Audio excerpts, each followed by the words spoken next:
자, 오늘은 하이볼 얘기를 좀 드릴 겁니다. 하이볼 다들 많이들 또 이렇게 즐기시는 음료죠.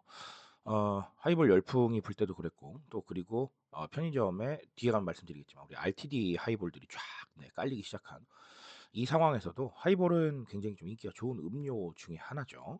자, 최근에 앱솔루트 넣은 하이볼이 나왔어요. 요거 아마 CU에서 보셨을 텐데요. 요 얘기 한번 알아보도록 하겠습니다. 바로 들어가 보시죠. 자, CU가 앱솔루트 생과일 하이볼을 출시를 했습니다. 자, 앱솔루트 보드카를 활용을 한 건데요. 이 앱솔루트 보드카를 활용한 제품이 아 다른 사례에서는 없었기 때문에 상당히 좀 의미 있는 제품이고 또 눈에 확 들어오는 그런 제품이 아닌가라는 생각을 해 봅니다. 뭐 개인적으로는 과거에 나왔던 그 진빔 하이볼이요. 그쵸? 예, 그런 것처럼 이거 그 뭐랄까요? 이 리큐르의 역할을 해준 그 메인 재료, 메인 술, 이 제품의 이름만 가지고도 이 굉장히 잘 알려져 있고, 그리고 또 우리가 '어 한번 먹어 볼까?'라는 생각이 들 정도로 상당히 좀 존재감이 있는 그런 것들을 활용한 사례다라고 보시면 되겠네요. 자, 그래서 앱솔루트 활용 하이볼입니다. 근데 재밌는 건 실제 과일 조각이 이 캔을 따면 이렇게 떠오르는 형태예요. 그래서 기존 하이볼보다 조금 더 색다른 경험을 주게 됐다라고 보시면 되겠고요. 자, 그러면 이쯤에서 제가 하나 알아보고 싶은 건, 그러면 편의점의 하이볼 매출 진짜 계속 오르고 있나라는 부분인데요. CU 통계를 좀 보면 이렇습니다. 23 년에는 553.7%, 24 년에는 315.2%, 자 25 년에는 190.1% 성장했다라고 요렇게 되어 있습니다. 이 숫자만 보시고 '점점 관심이 떨어지는 거 아니야?' 이렇게 생각하실 수도 있는데, 애초에 23 년에는 우리가 그전에 생각해 보면 편의점에서 하이볼을 막 많이 구매하진 않았잖아요. 그러니까 오히려 이쪽의 숫자가 쪼끔 더 도드라져 보이는 것 같고, 실제로 열풍이 불기 시작한 이후의 숫자를 보면 숫자가 낮아진 것 같지만 '꾸준히 관심이 유지가 되고 있구나.' 이렇게 해석해 주셔도 괜찮을 것 같습니다. 자, 그러면 이런 편의점에서 앱솔루트 보드카 하이볼, 편리미엄이죠. 왜 편리미엄이냐면, 원래는 이 하이볼을 제조를 하려면, 특히나 이 하이볼은 캔을 따게 되면 실제 과일 조각이 올라오는데, 그럼 과일도 준비해야 되고 앱솔루트 보드카도 준비해야 되고, 그다음에 이 과일 맛을 낼 수 있는 리큐르도 준비해야 되고 등등 굉장히 여러 가지 상황들이 존재하고 있죠. 어 근데 그걸 한 방에 해결해 줬잖아요. 그쵸? 이것만 그냥 사면 되니까요. 그래서 편리미엄입니다.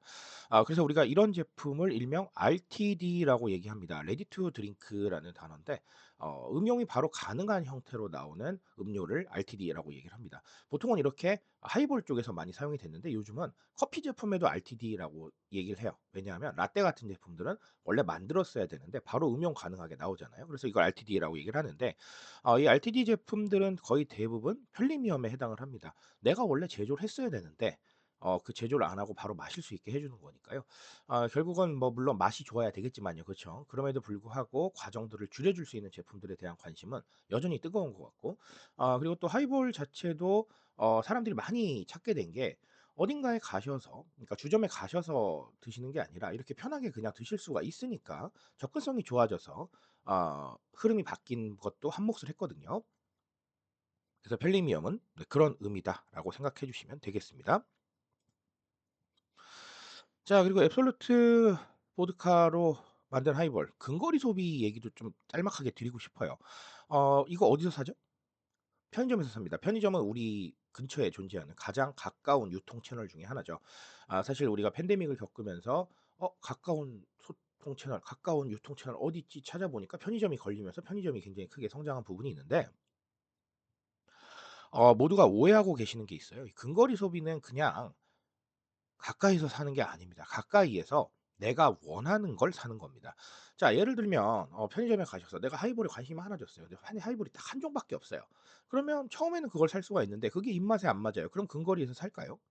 아니요. 아마 안 살 겁니다. 지금은 우리가 아시다시피 가시면 굉장히 다양한 제품이 존재가 하고 있고, 그리고 거기에서 내 취향에 맞는 제품을 고를 수가 있게 되는데, 결국은 근거리 소비의 핵심은 가까운 곳에서 내가 원하는 제품을 살 수 있느냐 없느냐의 여부입니다. 자, 이렇게 되기 때문에 사실은 근거리 소비의 핵심이라고 할 수 있는 편의점, 그리고 조금만 확장하면 우리 퀵커머스 개념까지 들어올 수가 있는데, 퀵커머스라고 하면 우리 1 시간 안에 배달을 해 주는 이런 식의 유통 채널들을 얘기를 하죠. 마찬가지입니다. 퀵커머스도 사고 싶은 게 없으면 내가 찾는 게 없으면 주문 안 할 거예요. 그쵸? 그러니까 굉장히 크게 넓히고 있는 거고 우리 배달민족에서 운영하고 있는 비마트 같은 경우는 상당히 좀 다양한 제품을 취급을 하고 있죠. 계속해서 뭔가가 들어오고요. 자 그런 것들이 다 근거리 소비의 핵심입니다. 내가 원하는 제품을 원하는 시간에 그리고 내 취향을 반영해서 받을 수 있다는 거. 이게 만약에 조건으로 성립하지 않으면 근거리 소비는 의미가 없을 겁니다. 기억해 주시면 되겠어요. 자 오늘 앱솔루트 보드카 요거 얘기로 간단하게 두 가지를 말씀을 드렸습니다. 간단하게 말씀을 드렸는데 정확하게 말씀드리면 보드카가 아니라 하이볼이겠네요. 그죠? 이런 제품들이 사랑받고 꾸준히 뭔가가 나오는 게 '그냥 나오는구나.'라고 생각하실 수도 있는데 알고 보면 여러 가지 이야기들이 들어가 있습니다. 자 이런 것처럼 우리 주변에 있는 소비 이야기들을 쪼끔만 더 뜯어 보시면 생각해 볼 만한 이슈가 굉장히 많이 나오거든요. 그런 부분들 꼭 한번 진행해 보시고요. 어려우시면 그냥 저 찾으시면 되죠 뭐. 예 그렇게 생각해 주시면 되겠습니다. 자 오늘 여기까지 말씀드리고요. 저는 쪼끔 더 좋은 얘기로 돌아오도록 하겠습니다.